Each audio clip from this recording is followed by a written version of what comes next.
I'm Zoe, 25F, and I've been engaged to my boyfriend Ryan, 27M, for about 6 months now. We've been together for 4 years and have lived together in our own apartment for the last 3 years. We're both really excited about our upcoming wedding, which is scheduled for next month. Ryan and I met during our college days. We were both part of the same study group for our economics class. I remember being drawn to his quick wit and infectious laugh. We started as friends, often grabbing coffee after study sessions, but it didn't take long for us to realize there was something more between us. Our first date was at a local pizza place, where we ended up talking for hours, long after we'd finished eating. Ryan comes from a very close-knit family. His parents, David, 53M, and Karen, 50F, own a successful local bakery that's been in the family for 3 generations. The bakery, Sweet Memories, is known throughout our town for its delicious pastries and warm, welcoming atmosphere. Ryan grew up helping out at the bakery, and some of his fondest childhood memories are of kneading dough with his dad or decorating cookies with his mom. They live in a large house that's been in their family for generations. It's a beautiful Victorian-style home with a wraparound porch and a big backyard where they often host family barbecues in the summer.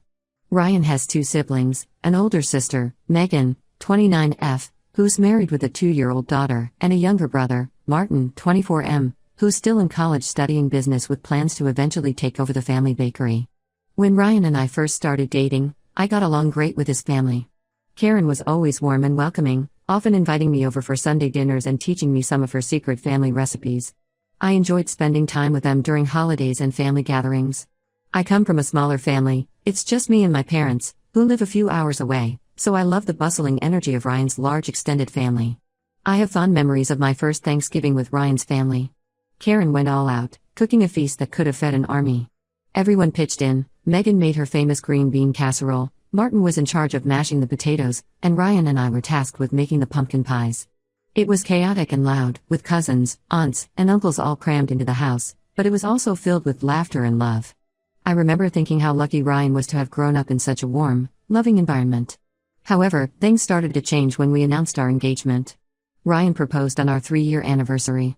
He took me back to the pizza place where we had our first date, but this time, he had arranged for the owner, a family friend, to spell out "Will you marry me?"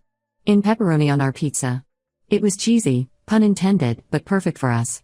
We were on cloud 9 and couldn't wait to share the news with our families. My parents were thrilled, immediately offering their congratulations and support. Ryan's family seemed happy too, at first. Karen hugged us both tightly, and David broke out a bottle of champagne to celebrate. But as the evening wore on, I started to notice some tension. Karen kept making comments about how excited she was to have me officially join the family, and how nice it would be to have us around all the time. It wasn't until a few days later that we realized what was going on.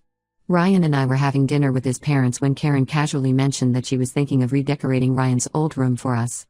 We were confused at first, but then it dawned on us, they were assuming we would move into their family home after getting married. This came as a complete shock to both of us. We had never discussed this with them and had always planned on continuing to live in our own place. When we told them about our plans to stay in our apartment, Karen especially seemed upset and disappointed. She couldn't understand why we wouldn't want to live with them, insisting that it made the most sense financially and for the sake of family closeness. At first, it was just subtle hints and comments about how nice it would be to have us living there. Karen would mention how lonely the house felt with just her and David, or how much easier it would be for us to save money if we didn't have to pay rent. But as the wedding got closer, the pressure intensified. Karen started talking about how she was preparing Ryan's old room for us, buying new curtains and bedding. She talked about how excited she was to have us there, to be able to have breakfast together every morning and family dinners every night. We tried to gently remind her that we had our own place, but she just brushed it off, saying things like, "Oh, you'll change your mind once you see how nice it'll be." Things came to a head last week when we had dinner at Ryan's parents' house. It was supposed to be a nice family dinner to discuss some wedding details. Megan and her husband were there with their daughter, and Martin had come home from college for the weekend. Everything seemed fine at first, with everyone cooing over Megan's daughter and talking about Martin's classes. But then Karen brought up the topic again, asking when we planned to move our things over. When we firmly told her that we weren't moving in, she got visibly upset. The room fell silent, and I could feel everyone's eyes on us. David tried to calm her down, but she went on a long rant about family values and how we were abandoning them. Karen accused us of being selfish, saying that families should stick together and that by choosing to live on our own, we were rejecting them. She brought up how Megan and her husband lived there, how it had always been the plan for all her children to live in the family home. She even went as far as to say that if we really loved them, we wouldn't even think of living elsewhere. Ryan tried to explain that we loved them but valued our independence and privacy. He talked about how we had built a life together in our apartment, how we had our routines and our own space. He assured them that we would still visit often and be involved in family activities, but that we felt it was important for us to have our own home as we started our married life. Karen then turned to me and accused me of turning Ryan against his family. She said I was selfish for wanting to keep him away from them, that I clearly didn't understand the importance of family. I was shocked and hurt by her words, as I had always tried to be respectful and kind to them. I had never once suggested to Ryan that we shouldn't live with his family, it had always been a mutual decision. The dinner ended on a really sour note, with Karen refusing to speak to us for the rest of the evening. As we were leaving, David pulled Ryan aside and told him that he needed to think about his priorities and that they were very disappointed in us.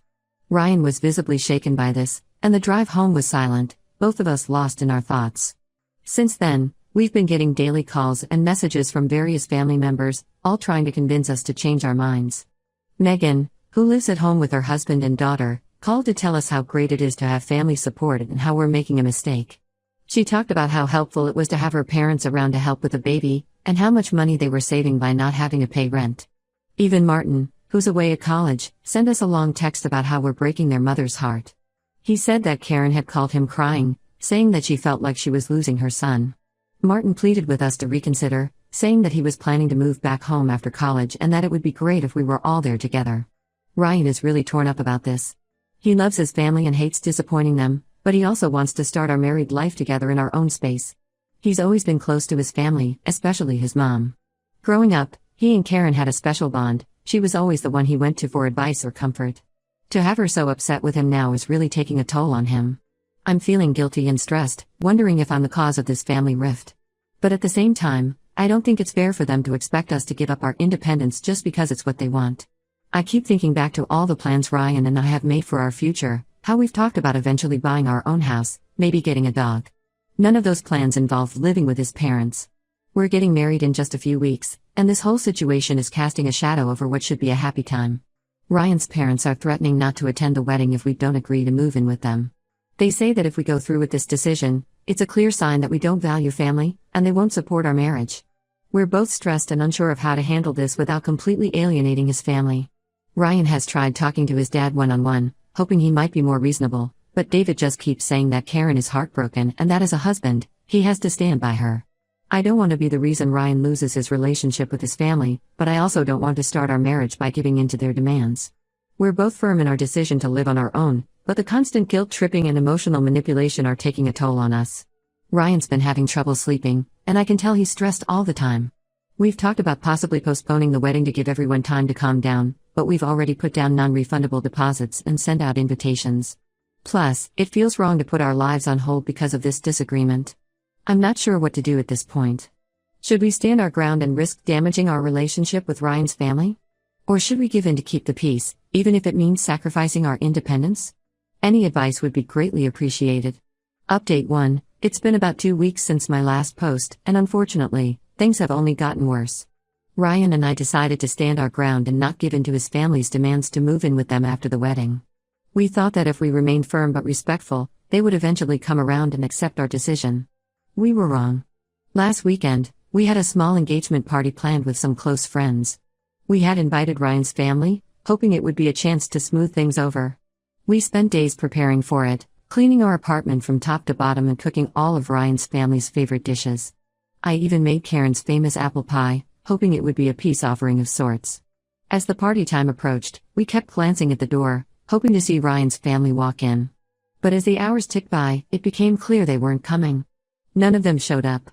We later found out that Karen had organized a family dinner at the same time as our party, effectively forcing Ryan's siblings and extended family to choose sides. This really hurt Ryan. He had been trying to reach out to his parents and siblings all week, leaving voicemails and sending texts, but they either ignored him or sent short, cold responses. Seeing that they would go so far as to boycott our engagement party and turn the rest of the family against us was a huge blow. I remember the moment Ryan realized they weren't coming. He had been standing by the window, constantly checking the street. When our last guest arrived and there was still no sign of his family, I saw the hope drain from his face. He put on a brave face for our friends, but I could see how much he was hurting. The day after the party, Ryan's aunt, Karen's sister, called him. She told him that Karen had been telling everyone that I was manipulating Ryan, turning him against his family, and that I had explicitly forbidden him from having any contact with them. According to Karen, I was jealous of Ryan's close relationship with his family and was trying to isolate him from them. Of course, none of this was true. Ryan and I had always made decisions together, and I had always encouraged his relationship with his family. It was clear that Karen was trying to paint me as the villain in this situation, probably hoping that if everyone turned against me, Ryan would leave me and come back to the family fold. Ryan was furious when he heard this. I had never seen him so angry. He immediately called his parents' house, determined to set the record straight. Karen answered, and for the first time since this all began, Ryan lost his cool. He confronted her about the lies she was spreading and demanded to know why she was trying to turn the family against us. Karen burst into tears, accusing Ryan of choosing me over his real family and saying that he was breaking her heart. She brought up all the sacrifices she had made for him over the years, how she had always put her children first, how she had worked long hours at the bakery to provide for them, how she had always been there for him. She said that by refusing to live with them, Ryan was throwing all of that back in her face. David got on the phone and told Ryan that if he didn't come to his senses and agree to move in after the wedding, they would cut him off completely, emotionally and financially. Even though Ryan is financially independent, his parents had offered to pay for a significant portion of our wedding. Now, they were threatening to withdraw that support just 3 weeks before the ceremony. This threat hit us hard. We had planned our wedding counting on that financial support. Without it, we would struggle to pay for everything we had already booked and arranged. It felt like they were using their financial leverage to force us into compliance.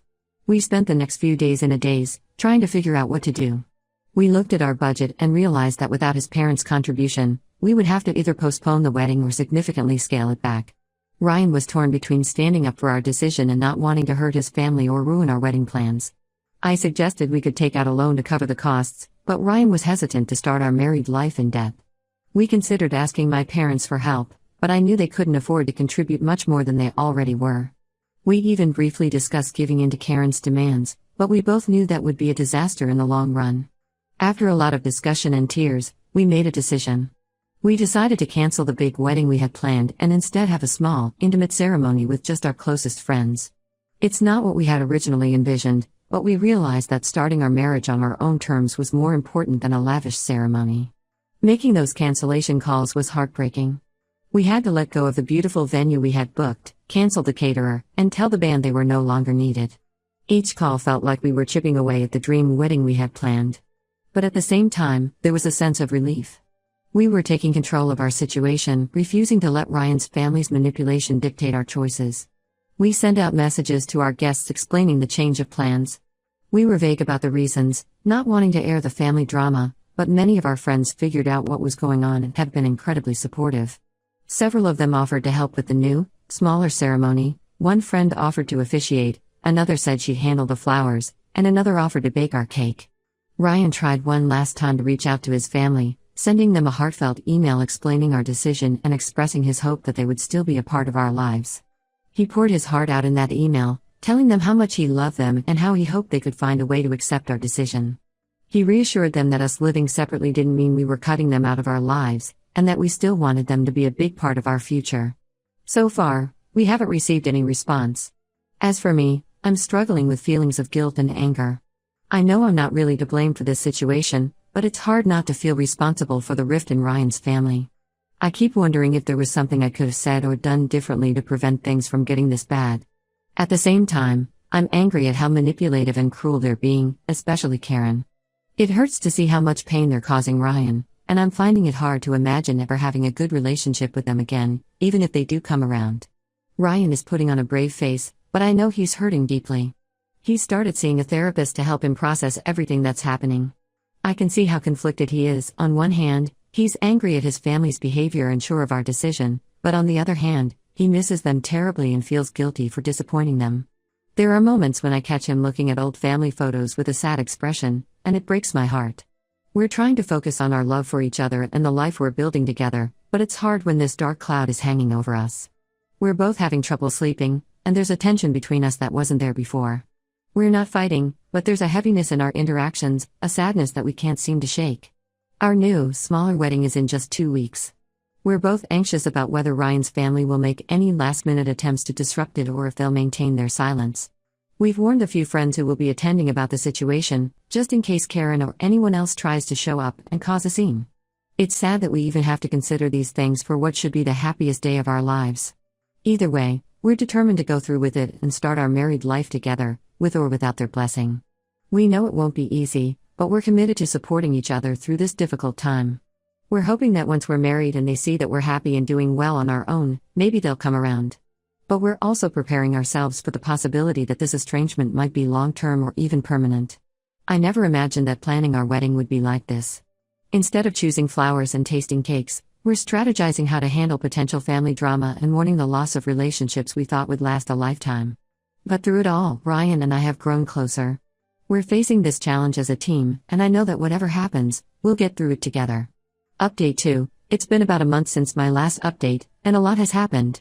Our small, intimate wedding ceremony took place 2 weeks ago, and while it wasn't what we originally planned, it turned out to be a beautiful and meaningful day.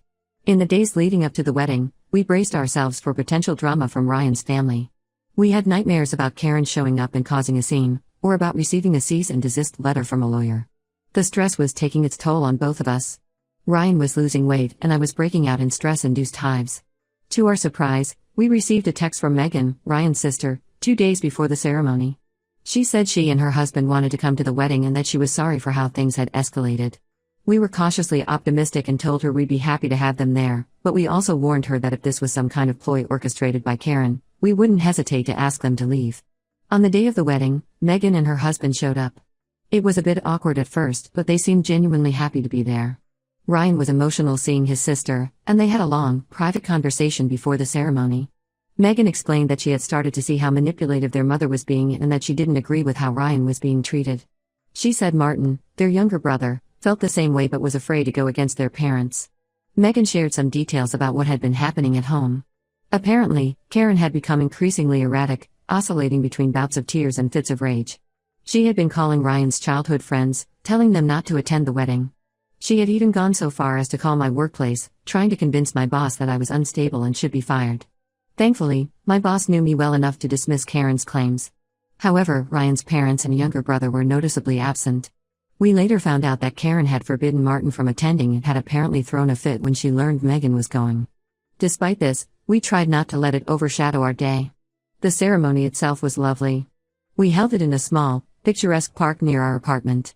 Our close friends rallied around us, helping with everything from setting up chairs to taking photos. The intimate setting allowed us to really feel the love and support of those present. Ryan was emotional during his vows, and I could tell he was thinking about his absent family members, but he also seemed more certain than ever about our decision to start our life together on our own terms. After the ceremony, we had a small reception at our favorite local restaurant. The owner, who knew about our situation, had closed the place to other customers and decorated it beautifully for us. It wasn't the grand reception we had originally planned, but it was perfect in its own way. We danced, laughed, and celebrated with the people who truly cared about us.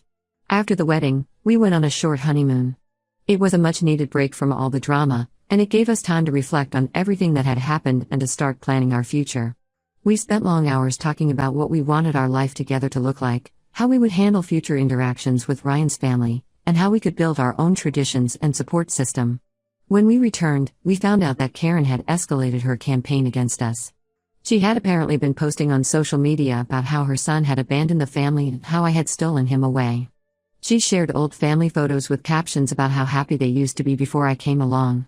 Some extended family members and family friends had been reaching out to Ryan, concerned about what they were hearing. Ryan decided it was time to set the record straight. He wrote a long, detailed post explaining our side of the story, how we had always planned to live independently, how his parents had tried to manipulate us into moving in with them, and how they had ultimately chosen to cut us off when we didn't comply with their demands. He was respectful but firm, making it clear that while he loved his family, their behavior had been unacceptable. The response to Ryan's post was overwhelming. Many family friends and even some extended family members reached out to offer their support. They shared stories of how Karen had tried to control their lives too, and how they had struggled with setting boundaries with her. It was eye-opening for Ryan to realize that this wasn't just about us, but part of a larger pattern of behavior. Megan called us a few days after Ryan's post went up. She said that Karen was furious about the post and had been ranting about taking legal action for defamation. We're not too worried about that, as everything Ryan said was true, but it's still stressful to think about. On a more positive note, Megan said that Martin had read the post and it had really opened his eyes to the situation. He's still living at home while finishing college, so he's in a tough position, but he sent Ryan a supportive text. It meant a lot to Ryan to know that his siblings were starting to understand and support our position. As for David, Ryan's dad, we haven't heard anything directly from him. Megan told us that he's been very quiet about the whole situation and she thinks he might be starting to see how unreasonable Karen is being, but he hasn't taken any action to reach out or mend things with us. Ryan is doing better emotionally. He's sad about the situation with his parents, especially his mom, but he's also angry about how they've behaved and more certain than ever that we made the right decision. He's continued seeing his therapist, which has been really helpful for him in processing all of these complex emotions. We're focusing on settling into our married life and making plans for our future. We've talked about possibly moving to a new city for a fresh start, away from all this drama. Nothing's decided yet, but it's something we're seriously considering. The idea of building a life somewhere new, where we're not constantly worried about running into Ryan's parents or dealing with the fallout from this situation, is appealing. For now, we're taking things one day at a time. We're grateful for the support we've received from friends and some family members, and we're committed to building a life together based on mutual respect and independence. It's not the start to married life we imagined, but we're facing it together, and that's what matters most. Update 3. It's been about 2 months since my last update, and I wanted to share some significant developments in our situation. Shortly after my last post, we received an unexpected visit from David, Ryan's father. He came to our apartment one evening, looking tired and apologetic. He said he had finally stood up to Karen and told her that her behavior was unacceptable. Apparently, this led to a huge argument between them, and David had been staying with a friend for the past week. David apologized profusely for not intervening sooner and for allowing Karen's manipulative behavior to go on for so long. He admitted that he had always known it was wrong but had found it easier to go along with her demands than to confront her. Ryan was emotional during this conversation, expressing both his hurt at David's previous inaction and his appreciation for him finally taking a stand. We learned from David that Karen's behavior had been escalating. She had been calling and harassing our wedding guests who had attended our ceremony, accusing them of betraying the family. She had also shown up at Megan's house and created a scene when Megan refused to cut ties with us. This had apparently been the last straw for David. David told us that he was seriously considering separation from Karen if she didn't agree to seek professional help for her behavior. He asked for our forgiveness and expressed hope that we could rebuild our relationship, though he understood if we needed time. Ryan was cautiously optimistic about reconnecting with his father, but we both agreed that we needed to take things slow. We made it clear to David that while we appreciated his apology, we wouldn't consider any reconciliation with Karen unless she took responsibility for her actions and got help. A week after David's visit, we received a call from Martin. He told us that the situation at home had become unbearable. Karen's behavior had become increasingly erratic and he no longer felt comfortable living there. He asked if he could stay with us for a while until he figured out his next steps. We agreed, happy to be able to support Ryan's younger brother. Having Martin stay with us has been a positive experience. He's opened up about the toxic environment at home and how Karen's controlling behavior had affected him throughout his life. It's been healing for Ryan to connect with his brother and to know that he's not alone in his experiences. As for Karen, we haven't had any direct contact with her. We've heard through Megan that she's still angry and blaming everyone else for the situation. David is proceeding with a trial separation and has encouraged her to seek therapy, but so far, she's refused. This whole experience has been a roller coaster of emotions, but Ryan and I feel stronger as a couple. We've had to navigate some really tough decisions and stand firm in our boundaries, which has ultimately brought us closer together. We've decided to put our plans to move to a new city on hold for now. With Martin staying with us and the possibility of rebuilding relationships with some family members, we feel it's important to stay nearby for the time being.